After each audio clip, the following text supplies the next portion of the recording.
It's a new week, and we are certainly pleased that you've joined us on the Monday edition of the Sportsline Podcast. I'm Bubba O'Neil. Hey, if you are kind of checking us out for the very first time, this is the place where we chat and get personal with sports top dogs at Southern Ontario, and in particular, the Golden Horseshoe have to offer. And today, because it's Monday, we'll also do a little square off. Born and raised right here in Hamilton, this championship volleyball player began his media career as a high school student doing play-by-play on Cable 14. After completing both his programs at McMaster and Mohawk College, Bill Malley returned to his roots and was hired as the Marauders' first full-time sports information officer way back in 1989. Way back. During his era, Bill made his mark in the media as an assistant coach. When the microphone was put in his hand, he entertained and informed as McMaster's public address announcer, and there was so much more in between. Now retired, we're certainly lucky to have this Hall of Famer here on the Sportsline Podcast. Bill Malley, it's been way too long. I'm so glad that you've joined us here to talk about some of the things that you did and accomplished while at McMaster as a Hamiltonian too, and that's what's special for us. Well, I really appreciate the invitation to be on Sportsline, and of course one of the highlights was the season you and I did on radio calling McMaster Marauder football games. Well, that would have been the 2019 Yates Cup. I mean, and doing so, as you and I will remember so well, winning that Yates Cup right in London, right in Greg Marshall's house. That was a special thing. It was a lot of fun. You know, what have you been up to ever since? Well, of course, COVID impacted everybody. And McMaster and I parted ways just before the COVID epidemic hit. So at that point, I looked around and I thought, I'm going to retire. My wife was okay with it, so that was the big question, and so I've really just stepped away. I'm trying to, I started doing some writing, so I have a couple of writing projects that I'm working on. Nothing that I really think has too much commercial value, but it's more just for the exercise.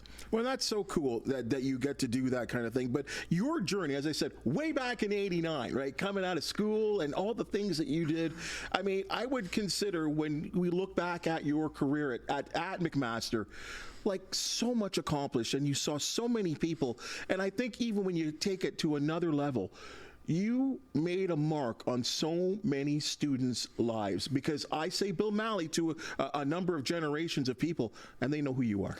Well, that's very kind of you to say, and that was a big part of the whole experience at McMaster, and I really enjoyed that element of getting to know student athletes and being part of their experience at McMaster. And part of my job was, of course, to make sure their student-athlete experience was as close to an NCAA experience as we could provide. And so we worked hard at that. The university was far, far different when I started than it is now in terms of facilities and programs and success on and off the field. But, you know, it's been nice to see the evolution, and I still go to games regularly. And I was going to ask you that question because you were so immersed in it. Are you still a fan? I am a fan. There's some personal relationships. Steph Potasic and Pat Tatum and Dave Preston, they're good friends of mine. Other coaches, Tim Lukes. I've known Tim Lukes since I was a student at McMaster. So it's no trouble for me to actually go to the Burridge Gym. And last couple years that they've hosted volleyball nationals has been a lot of fun. And you were going right there, and I was going to go right there. What happened last spring with the volleyball nationals? Like, that's something to remember. Like that. I mean, obviously, McMaster did not win. They were there competing. Brock University also there competing. What an event that was! And that gym, if you've never, I told people this. If you've never been there for an event like that, at that level, it's high skill, high excitement, can't miss stuff. Oh, absolutely. I mean, I've watched so many university sports contests over the years that, it's high entertainment. It's really good quality competition. And last March, when the Marauder women's team hosted the Nationals, they did a tremendous job of putting on that event. Unfortunately, the Marauders had a tough draw, and they lost to the eventual champions from UBC. But then they came back and they won the consolation title. And what I was very encouraged by was that even though the host team lost early, the McMaster and Hamilton communities still rallied, and attendance was pretty solid through the weekend. Here's a question for you, and because of your experience, I really would respect your response to this. What does, or at least what has to happen in media for U Sports to get to another level where, now, will it ever become NCAA? Pipe dream. But I still think there's room for it to grow. I think there is. There's always going to be challenges. I think if you look back at the 2011 Vanier Cup, when McMaster and Laval played that classic game. Best game ever. Best game ever, and it was also a huge audience for that TSN viewership. So it can be done. The problem is that I think we're seeing media shrinking all across the board. There are other platforms, but they may not have the reach. I like that U Sports and OUA have tried to do more online with, OUA TV and CBC Gem broadcasts, but you have to make it easy for your product to be seen by the viewing public. And without a national carrier, it's tough. So I would like to see them work hard to get back on a national television platform. CHCH was the flagship for university sport for a long time. Game of the Week was the best advertisement for U Sports that you will ever see. It really was. And we've discussed this on this program before, that someone like myself, a high school football player, you watch those games because you dream to get to that next level, playing on the game of the week, whether you were at McMaster, whether you were at Western or Guelph, any of these schools, and to be out there and seen playing these games. It almost didn't get any better. What it used to turn into was almost like college game day. Yes. Whenever game of the week came to your school, there was a buzz on campus, and you knew that you were going to have a bigger turnout than usual because the student population really wanted to get out there and show off for the TV audience, and they turned out in better numbers when the game was on TV, which is almost paradoxical. Right. And football, I think, being the highlight, but it did extend to other sports in terms of basketball and university hockey as well, too, which seems to have taken a step back. I think that's fair to say. Basketball was always a big ticket item. Hockey, it struggles with its competition with Major Junior A. But I'm glad to see that volleyball has started to really gain some traction with the public audience.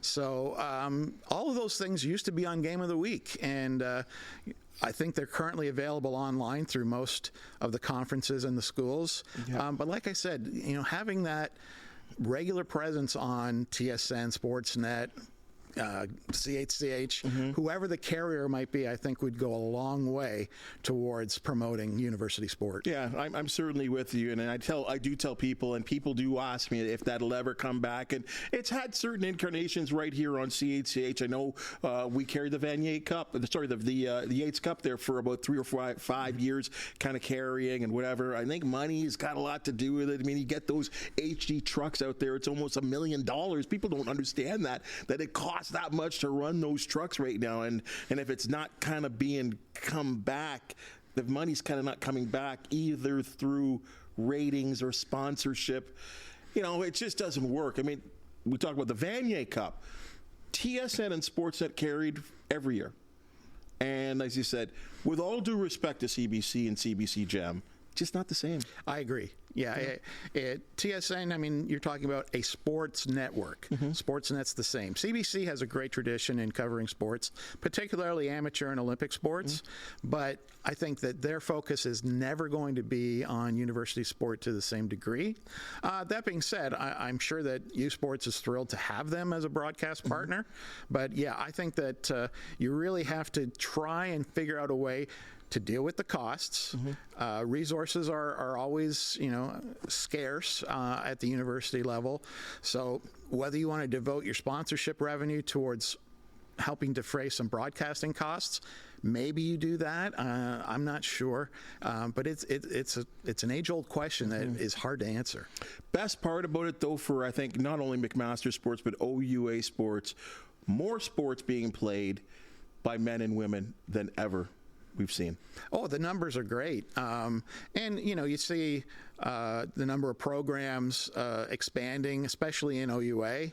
And there's some great stuff happening. I mean, I never would have thought that university curling would be such a popular sport. But, McMaster's actually, just because I check out their website occasionally, their curling program's doing very well.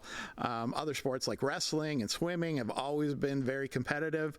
It's nice to know that, there's opportunities for young people to compete in the sport that they like. I've warmed you up. You ready for a little square off? Oh, we can try it. Sure. All right, let's do it. Hey, Tiger Cats comes up a little short in a 32-24 loss to the Stampeders at McMahon Stadium. What else is new? Are you encouraged with what you saw? And is this Sunday's home opener versus the Saski Rough Riders a must-win situation, Bill?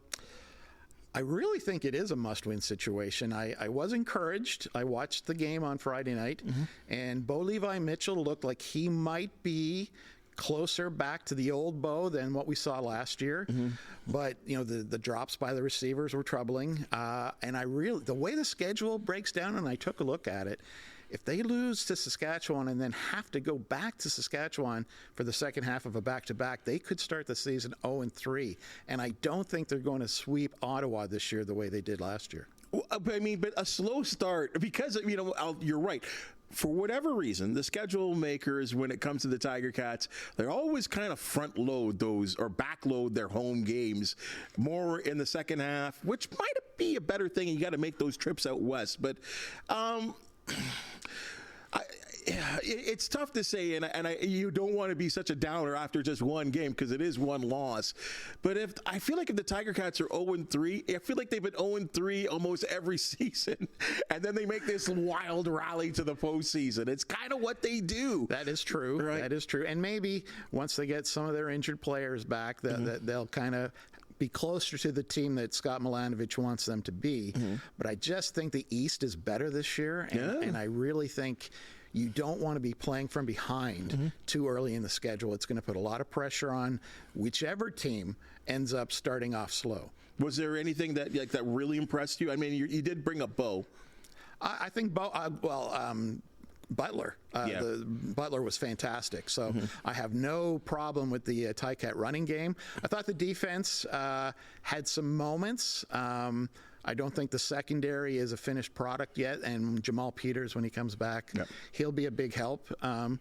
It's early. I said to a friend of mine that this really should have been the third preseason game. It's so hard to evaluate players and install schemes. So I am not going to panic, but I'd like to see receivers make those tough catches because, the Tiger Cats, it might have been a different game if a couple of those balls had been caught.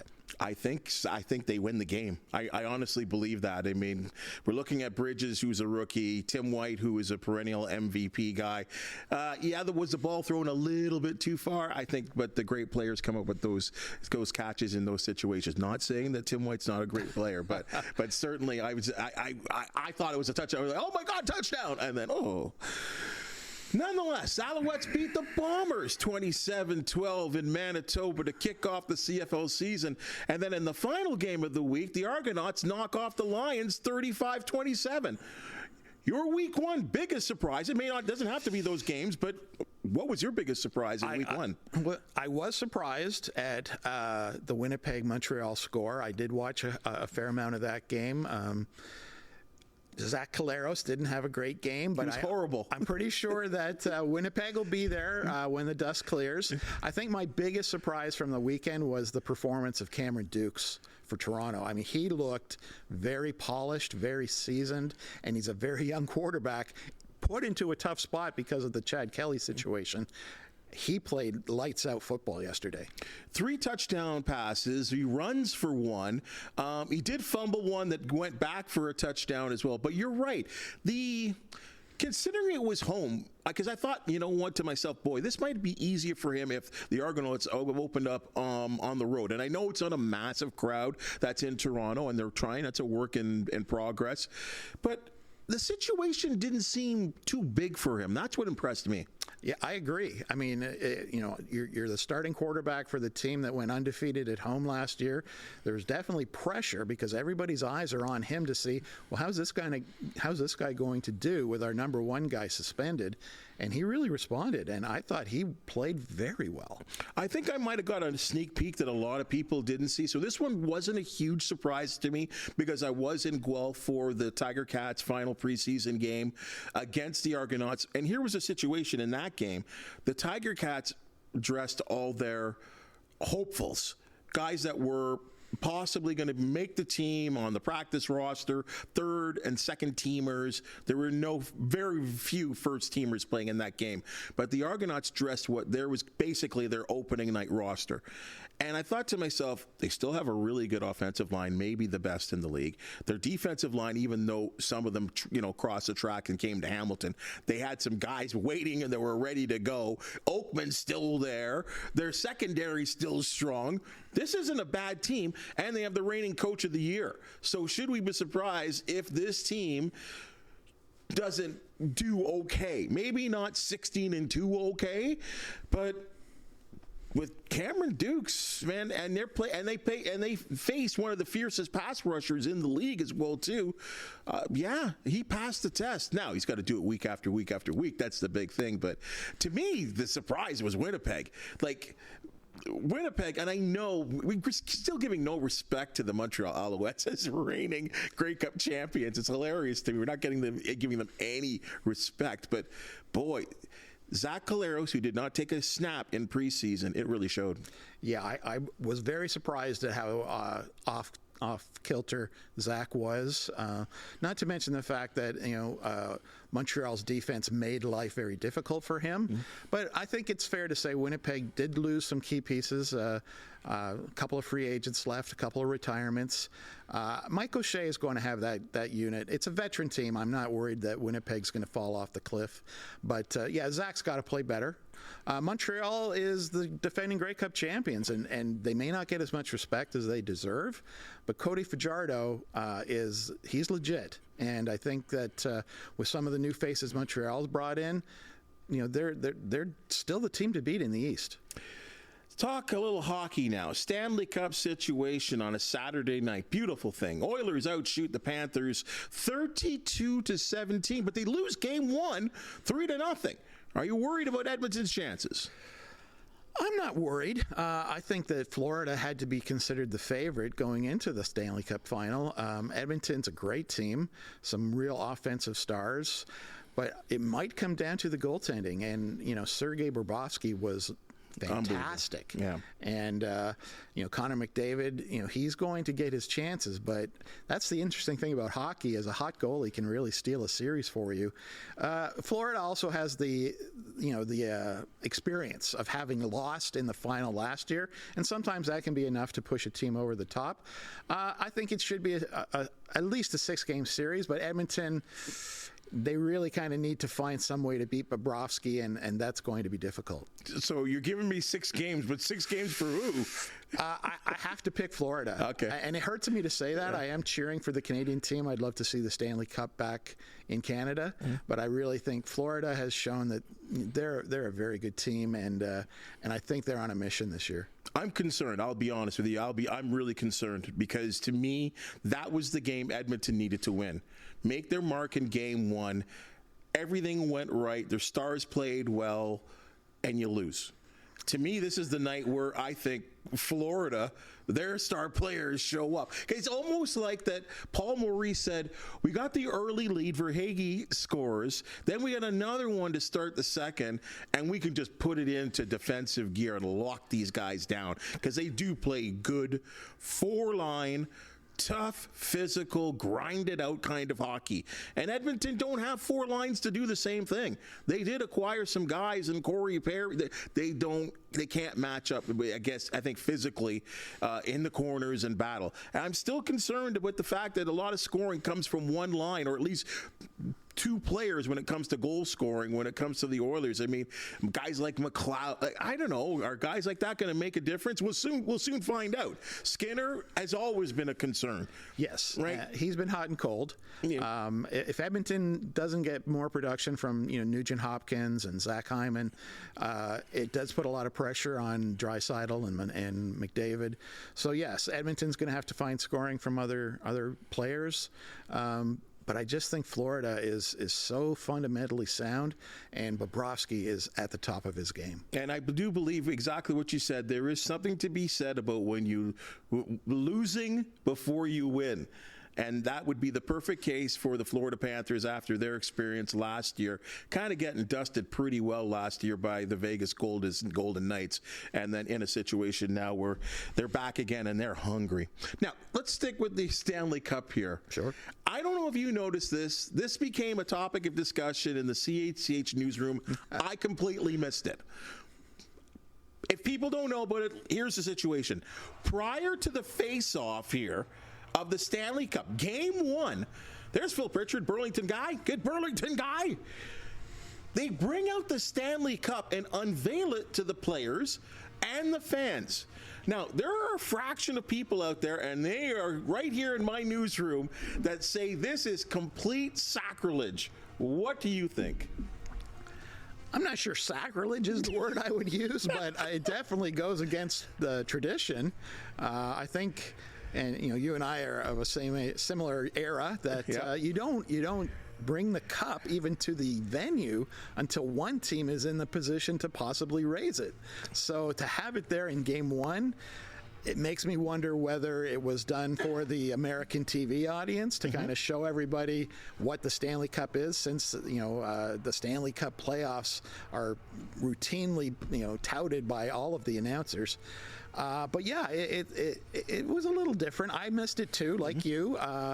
But I probably wouldn't support it. And I'm sure a lot of the Canadian players are saying, "Hey, what's going on?" But I don't know if sacrilege that might be a little harsh. Well, there are people that they don't. This is ridiculous. Like, you can't do this. That we've gone back to satisfying the American audience, right? That's a possibility. Which to me, I think you need to do, don't you? Like, you got to sell hockey, don't you? Like, I don't know. I don't feel any different about the Stanley Cup because it was shown to the crowd, and and an argument could be said, if the series started at Edmonton, would they have done the same thing? Probably not. Oh. And I think that you're bang on when you say you have to educate the audience. If you ever watch ESPN Sports Center, they always refer to it as Lord Stanley's Cup in such reverential terms and tones. And you don't see that in Canada as much because Canadian audiences, they understand what it means. And you have to educate the American hockey fan. Even to this day, I think that there's a fair amount of people who don't understand hockey in the USA.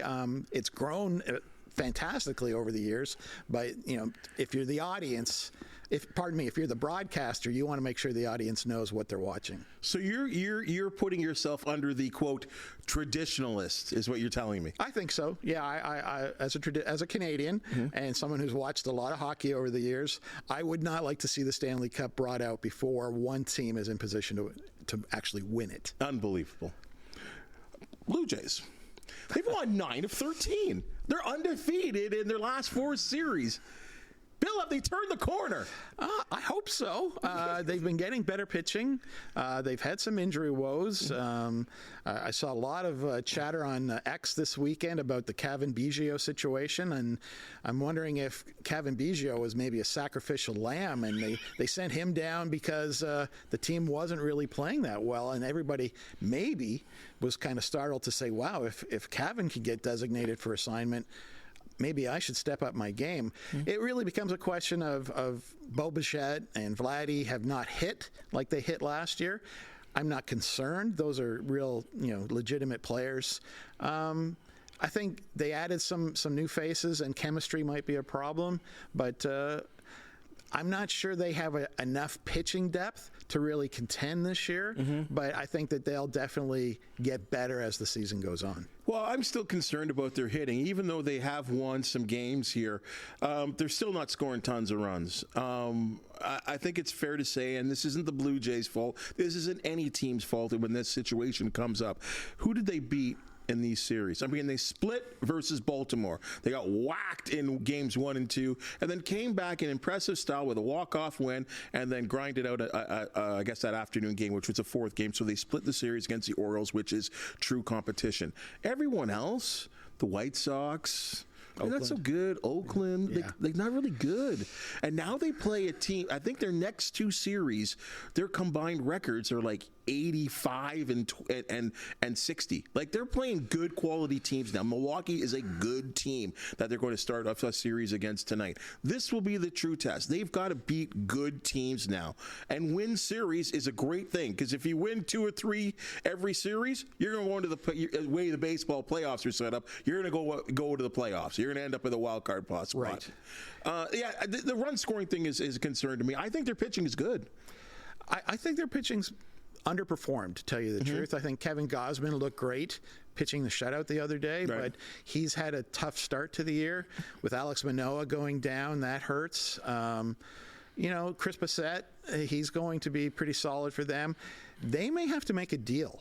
I think, and I don't know where they go, but I would like to see them add another arm if they can, because just the starting staff seems to be a little bit of patchwork. You could be right there if they're in contention. I think they expected or really, really wanted Alek Manoah to bounce back, and I thought he was showing some signs of life, and I would believe that he's done for the season now. So that 5th starter position definitely is going to be, I don't know if that Bowden Francis is ready for that situation, especially when we get a little bit later into the season. But yeah, they're certainly going to have to add some pitching, and probably some hitting as well too. I mean, Bo is a concern for me. Vladdy, I think, is coming back. I mean, I talked about this last week. I think in the month of May to June, he raised his batting average from like 230, 231 up to about 295. So he's coming along. Still no power. That's surprising to me. Right. Where's his power? Yeah, I mean, they're not getting power from the traditional power spots. Third base, they got a lot of power from third base last year. George Springer seems to be looking for his home run swing. We'll see. Dalton Varsho, he's supposed to be a power guy, and he hasn't really shown that. So it'll be interesting. The trade deadline's still a couple months away, and it'll be interesting to see if the Blue Jays are buyers or sellers at that point. Basketball, Celtics up 2-0 versus the Mavs in the NBA Finals. Are the Mavs in a whole lot of trouble, Bill? I don't know if they're in trouble, but if I could just, declare that I favored the Celtics going into the series. They again, they lost in the finals 2 years ago, so they may be a team on a mission. Growing up with the Buffalo Braves, I have no strong feelings for the Boston Celtics, but I do appreciate the fact that they've put together a fantastic team. They have the best record in the league. They have a rabid fan base, 2 young superstars, some veteran guards. They're really the team to beat. Dallas, I really like Luka Doncic. He plays an entertaining brand of basketball, but I'm not sure they're ready to beat the Celtics. You're right with the Celtics, and this is why I'm concerned for the Celtics, is the fact that Boston were unbelievable in Game 1. They were lousy in Game 2. They really were. Offensively, they shot the 3 at like 25%. Their 2 best players, the 2 Jays, were not very good. Yet it was Dallas that kind of allowed them to win the game with all their turnovers. And Luka, I said this to Tamika Nurse the other day. Like, is he out of shape? I don't know. It's the weirdest thing. He's an incredible athlete, and here I shouldn't be talking about being out of shape, but still though, I'm not an NBA player, but he is, right? And he seems to be gassed in the fourth quarter at all times, and really he started to turn the ball over. I think he had like 8 turnovers, and he had a triple-double, 30 points again. But if you're turning the ball over, not good. He doesn't look like your traditional athlete. That's for sure. He looks like somebody you'd be playing pickup with at the YMCA. But he's a fantastic talent. He's got to play better. He's got to cut out the turnovers. He's got to get other players involved, and he can do that. I don't think Kyrie Irving has really found his stroke yet. And when those two guys are both going, they're a very tough team to beat. The Minnesota series, they were going. Yes, but if one of them is having an off night, the other one, I'm not sure he can pick up the slack. Let's stay with hoops here. Caitlin Clark. Oh, Caitlin Clark, another story. She was not selected for the USA women's squad for the upcoming Olympics. Is her absence on this team a missed opportunity for women's basketball? I think so. I think it's a huge missed opportunity, and I really don't understand the Caitlin Clark dynamic that's kind of manifesting itself. I've been a Caitlin Clark fan since she was a junior at Iowa. I saw her play, and I got my son, who's a huge basketball fan. He wants to date Caitlin Clark. He thinks her game is so great. And she has just been so much fun to watch. She has done things that no other women's player has done, and I say that with no disrespect to anybody that's come before. I'm aware of Cheryl Miller and Rebecca Lobo, current players that are in the league. Caitlin Clark is the real deal, and she is so popular right now. The Olympics is the biggest stage for sport in the world, and for USA Basketball to leave her off that team when they could be promoting women's athletics to the biggest audience that they may ever see is really a mistake. Okay, I respect what you're saying there. I'll ask you this question, and this will make my mind go either direction. Is she one of the best 12 players in the United States? I'm not sure that is necessarily the criteria, Bubs. I mean, how can it not be if you're putting together the best team? Yeah, but you think about the dream team. They had Christian Laettner on it. He was mandated to be there. And you look at this, what they announced as Team USA's women's team, and there's a player, Keisha Gray, I believe, who hasn't played a game since last year. She's injured, but they still selected her to play based on past performance. There's also Brittany Griner, who's only played one game this year. So based on what have you done for me lately, there's two players there whose selection could be questioned. But regardless of whose spot she would take, Caitlin Clark should be there if the WNBA is serious about promoting their product. Well, okay, maybe for all-star games in WNBA, but this is the Olympics, isn't this? Shouldn't this be looked at somewhat differently? Well, maybe. But Diana Taurasi has been to 5 Olympics. Right. How many is enough? Like, does she really need a 6th gold medal?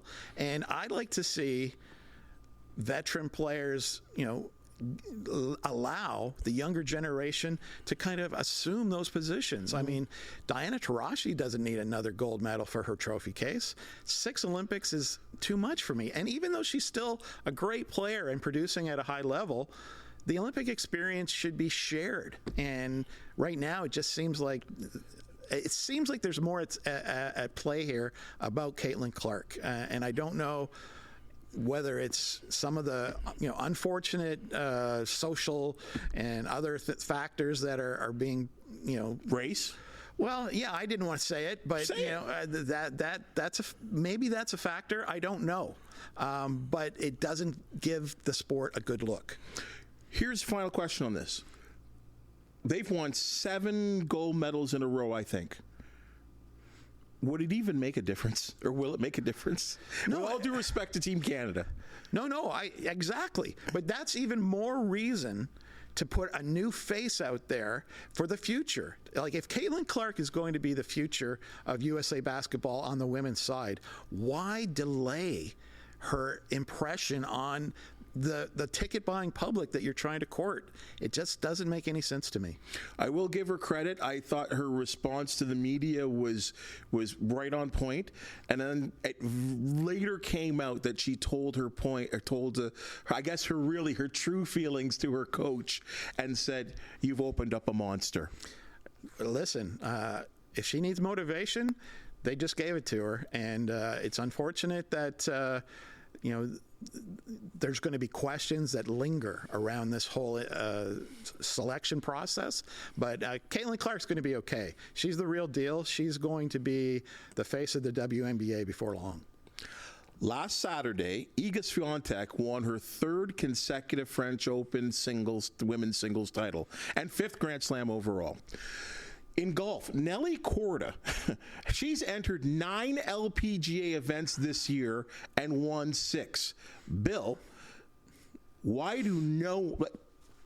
people in their sport, in their respective sport of golf and tennis, know who these names are. Why do no one know about these people? Swiatek's been like the number one player in the world, like replacing Serena Williams. It's over like 120 weeks or something like that. Why do no one know about these women athletes? That's a good question. I started to hear about Nelly Korda just because now and then I'll watch a golf tournament on a Sunday afternoon. And so I was aware of her spectacular season. Don't watch a lot of women's tennis, maybe the Grand Slams.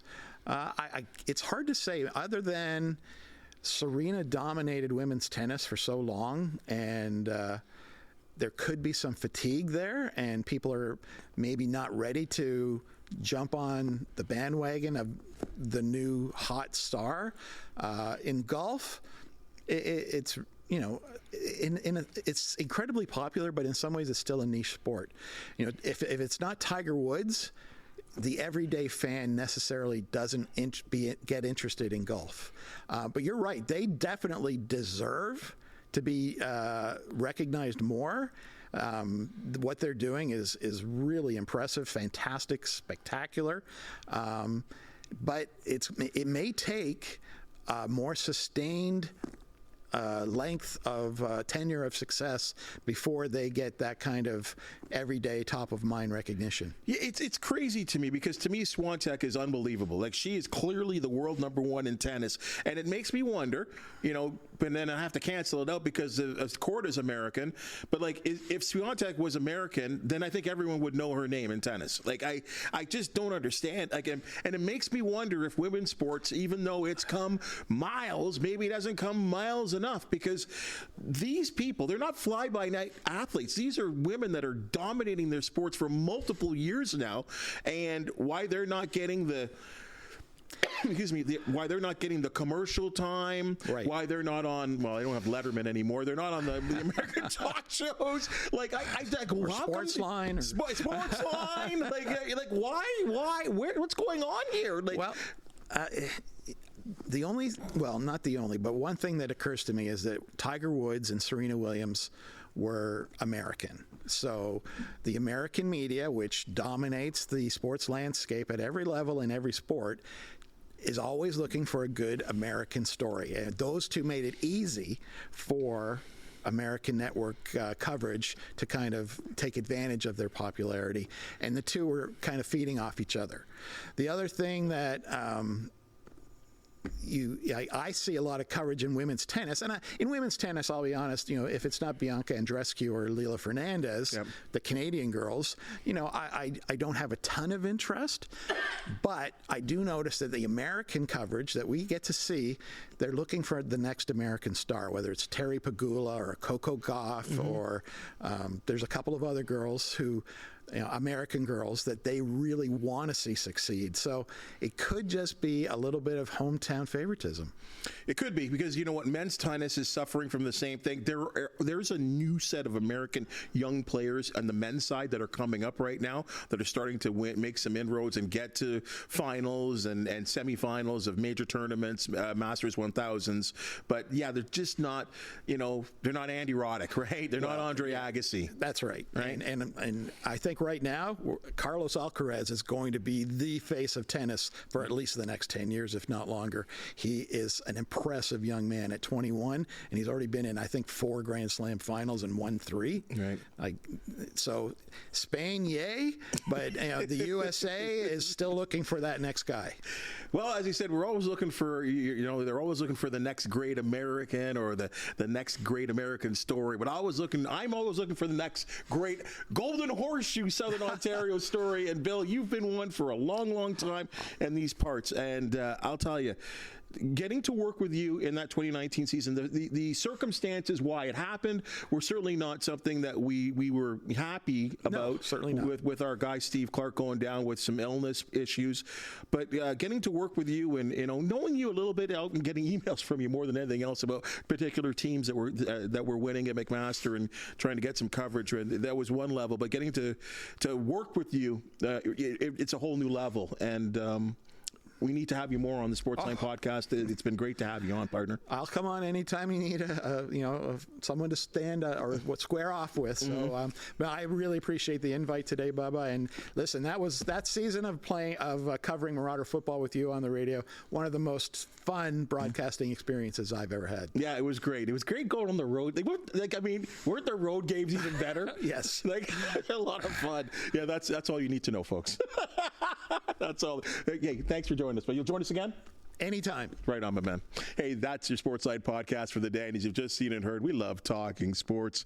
If you do know of an athlete, team, or event to promote the Sportsline podcast, want to hear from you, please hit the thumbs up and subscribe button. And if you do have something to say, please comment. We really appreciate that. For the wonderful people that make the Sportsline podcast possible, thank you so very much. And we'll see you soon.